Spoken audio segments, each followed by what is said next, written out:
Assalamualaikum warahmatullahi wabarakatuh. Perkenalkan, nama saya Fariska Nurhaliza dengan NIM 21111002842 dari kelas MA akan mempresentasikan sebuah materi pembelajaran manajemen produk dan merek yang diampu oleh Bapak Dr. Andes Muhammad Rifki Rosdeni STMM sebagai tugas ujian tengah semester yang akan dilaksanakan pada hari Senin 13 Mei 2024. Baik, sebelumnya membahas materi yang akan dilanjutkan, brand positioning itu apa sih? Brand positioning adalah strategi pemasaran yang bertujuan untuk menempatkan merek di benak konsumen dengan cara yang unik dan berbeda dari pesaing. Hal ini dilakukan dengan menentukan nilai jual unik atau Unique Selling Proposition atau disingkat sebagai USP, merek serta mengomunikasikannya secara efektif kepada target pasar.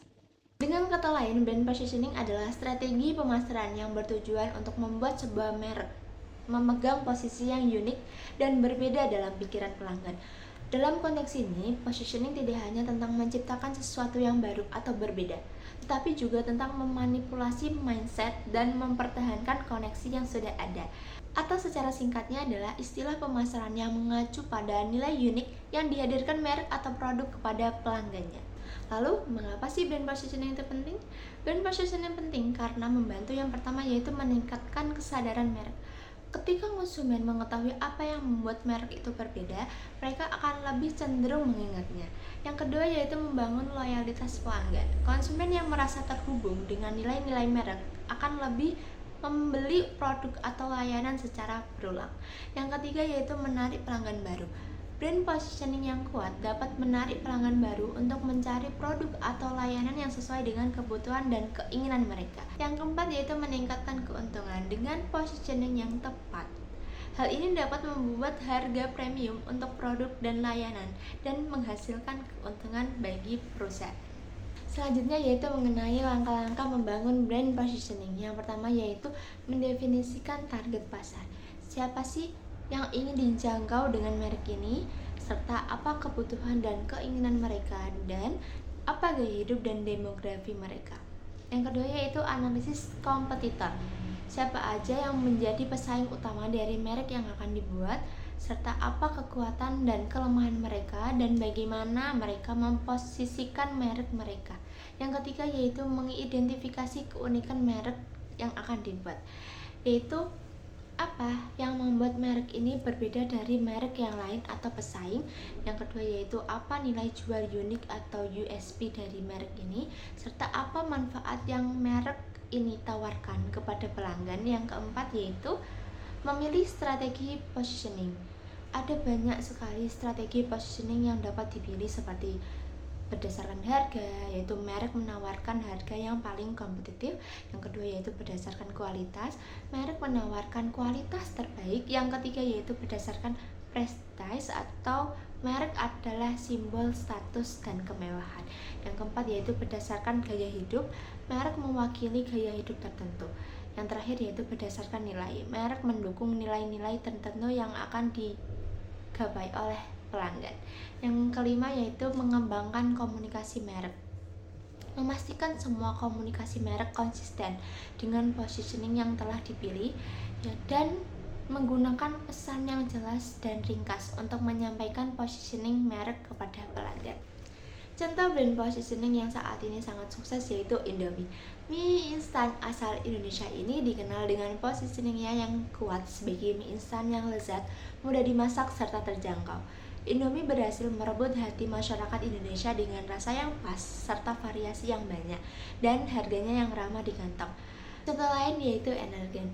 Brand positioning Energen yaitu strategi yang digunakan untuk memposisikan merek Energen dalam benak konsumen sehingga merek tersebut terlihat lebih unggul dan berbeda dibandingkan dengan produk pesaing. Dalam konteks ini, Energen diposisikan sebagai merek yang berfokus pada nutrisi dan gizi yang tinggi, serta memiliki produk sereal yang bergizi dengan kandungan susu, telur, sereal, dan Sigma Fit-nya. Dengan demikian, Energen membangun citra sebagai merek yang peduli terhadap kesehatan dan kecukupan gizi, serta menawarkan produk yang lebih bergizi dibandingkan dengan produk lainnya di pasaran.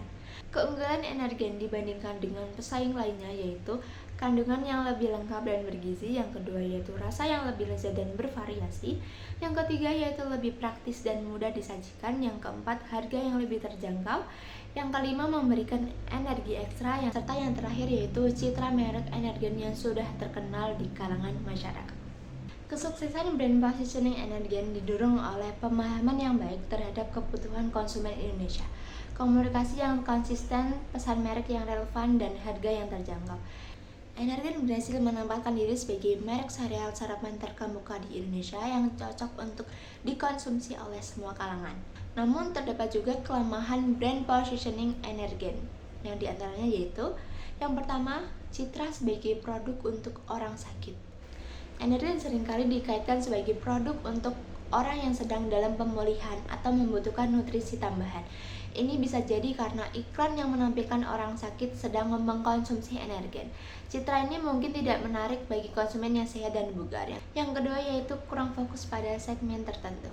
Meskipun menarik semua kalangan bisa menjadi strategi yang baik, hal ini juga bisa berarti Energen kurang fokus pada kebutuhan spesifik segmen tertentu. Ketiga yaitu kurang modern. Kemasan dan citra Energen mungkin terlihat kurang modern dibandingkan dengan sereal lainnya.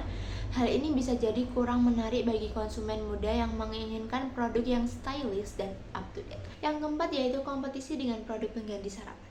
Energen menghadapi kompetisi tidak hanya dengan sereal lainnya, namun juga produk pengganti sarapan seperti smoothie, yogurt, atau oatmeal instan. Energen perlu terus berinovasi untuk mempertahankan posisinya sebagai pilihan sarapan yang menarik. Kesuksesan brand positioning ini dapat diraih karena beberapa faktor. Yang pertama yaitu jelas dan konsisten. Positioning yang dipilih jelas, mudah dimengerti, serta dikomunikasikan secara konsisten di semua platform pemasaran. Yang kedua yaitu sesuai target market. Positioningnya tersebut sesuai dengan kebutuhan dan keinginan target market yang mereka bidik. Yang ketiga yaitu membedakan dari kompetitor.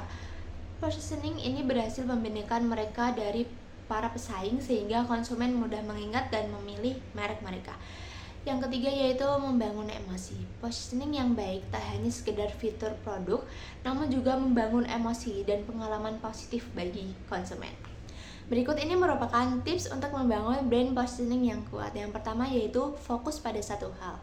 Pilih satu USP dan fokuslah untuk mengkomunikasikannya kepada pelanggan. Yang kedua yaitu tetap konsisten. Pesan merek harus konsisten di semua komunikasi, baik online maupun offline. Yang ketiga yaitu menjadi otentik.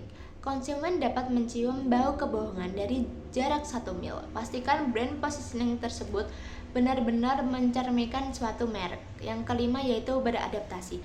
Pasar selalu berubah, jadi perlu beradaptasi juga. Pastikan brand positioning tetap relevan dengan kebutuhan serta keinginan target pasar. Sekian dari presentasi materi brand positioning untuk ujian tengah semester yang dapat saya sampaikan. Selebihnya mohon maaf. Wassalamualaikum warahmatullahi wabarakatuh.